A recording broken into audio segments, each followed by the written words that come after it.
Samantha, a 13-year-old girl, was excited to attend a sleepover at her best friend Emma's house. Emma's family had recently moved into a big old home on the edge of town, a place with creaky floors and a history of mysterious happenings that locals like to gossip about. But for Sam and Emma, it was all part of the thrill. The night started with typical sleepover fun, movies, games, and ghost stories. By midnight, they decided to set up their sleeping bags in the guest room. But as they settled in, Samantha noticed something strange. She could hear faint whispers, just beyond the walls, like a soft voice trying to speak from inside the room. At first, she brushed it off, thinking it was the wind or her imagination. But as the whispers grew louder, she realized it was no ordinary noise. It was like someone was murmuring right next to her ear, speaking words she couldn't quite understand. Samantha looked over at Emma, who seemed completely oblivious, so she tried to ignore the sound and go to sleep. But as she closed her eyes, she felt an icy breath on her neck, chilling her to the bone. She shot up, terrified, but saw nothing in the darkness. In a shaky voice, she asked Emma if she'd heard anything strange. Emma hesitated before admitting that she, too, had heard whispers before but hadn't wanted to scare Samantha. They decided to check the house together, looking in each room with flashlights, but they found nothing unusual. As they returned to the guest room, Emma's younger sister appeared in the hallway, her face pale. She whispered, "Did you see her?" The girls looked at each other, confused and frightened. "Who?" Emma asked. Her sister simply pointed to the guest room and said, "The lady who stands by the window at night." The girls were too terrified to sleep after that, choosing to spend the rest of the night downstairs, wide awake and clutching each other in fear. The next morning, when they told Emma's parents about their experience, her mother went pale and revealed a chilling fact: the previous owner, an elderly woman, had passed away in that very room.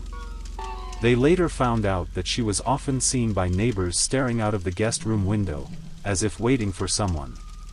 Moral: sometimes, the past leaves behind more than memories. It leaves spirits bound to places they once called home.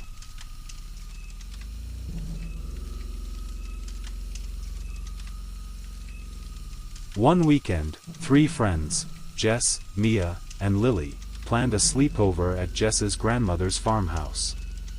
The old farmhouse was full of antique furniture and items that seemed out of place in the modern world, especially a collection of old, eerie dolls in a glass cabinet in the attic. As the night drew on, they decided to explore the attic, hoping to find something spooky to entertain themselves with. Among the dusty trinkets and forgotten relics, they found a porcelain doll that seemed far older than the rest. Its face was cracked, its eyes unnervingly lifelike, and it wore a tattered, faded dress. Mia dared Jess to bring the doll downstairs, and Jess, laughing nervously, obliged. They placed it in the living room, and as a joke, started taking pictures with it. But as they looked back at the photos, something strange caught their eye. In each picture, the doll's eyes seemed to follow them, shifting slightly with each shot. Feeling unnerved, they decided to put the doll back in the attic. But when they returned to the living room, they froze in horror. The doll was sitting right there on the couch, facing them as if it had never been moved. The girls ran to the attic to put the doll back in the cabinet, locking it securely inside before bolting back to Jess's bedroom. They laughed nervously, convincing themselves it was just their imagination. But as they tried to settle down to sleep, a faint scratching sound came from the hallway. They held their breath, listening in terror as the sound grew louder, then stopped right outside Jess's door. Gathering their courage, they opened the door, expecting to see something, anything, to explain the noise. But there was nothing there, only the long, empty hallway leading to the attic stairs. The scratching sounds continued throughout the night, keeping the girls wide awake, and by morning, they found the doll back in the living room, staring at them with those lifeless, glassy eyes. They never went back to the farmhouse after that night. Years later, Jess's grandmother sold the house, but the new owners reported hearing footsteps in the attic and the occasional sound of scratching in the hall. And, of course, they found the doll waiting in its glass case, watching silently. Moral: some things are best left undisturbed, for they hold secrets that are best forgotten.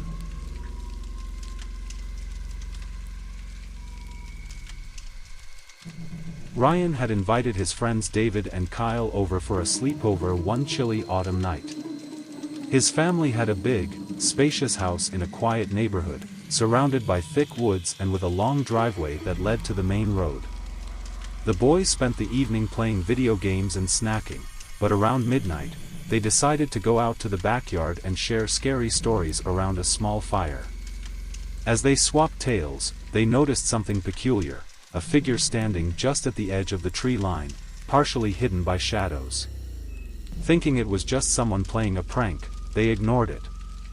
But as they continued talking, the figure remained, unmoving, watching them. Feeling uneasy, Ryan called out, but there was no response. The figure simply stood there, a dark silhouette against the trees. Nervous, the boys decided to go back inside, locking the doors and laughing it off, but they couldn't shake the feeling that someone, or something, was watching them. They tried to go to sleep, but every time they closed their eyes, they could feel an unsettling presence in the room. Around 2 a.m., they heard footsteps outside the window. Cautiously, they peeked through the blinds and saw the same dark figure standing in the driveway, its face obscured by shadows. The figure moved closer, slowly, its gaze fixed on the house. The boys watched in horror as it circled the house, stopping just outside each window as if looking in. The boys huddled together, trying to stay quiet, but then they heard a tap on the window, a soft, deliberate knock. When they gathered enough courage to look, the figure was gone. They stayed awake the rest of the night, terrified, watching the windows, but they didn't see the figure again. The next morning, they found something chilling: a trail of footprints in the damp soil around the house, stopping at each window and leading back into the woods. They never found out who, or what, it was, but they all agreed never to speak of it again. To this day, Ryan refuses to sleep with the windows uncovered, haunted by the memory of the midnight visitor. Moral: sometimes, the most terrifying things are those we can't explain, and some encounters are best left behind us. Sleepovers are a time for friends to come together, but these stories remind us that even the safest places can hold shadows and secrets. Laughter can turn to fear, and darkness can bring with it things that defy understanding. For those brave enough to face the unknown, beware: not all visitors come in peace, and some mysteries are best left undisturbed.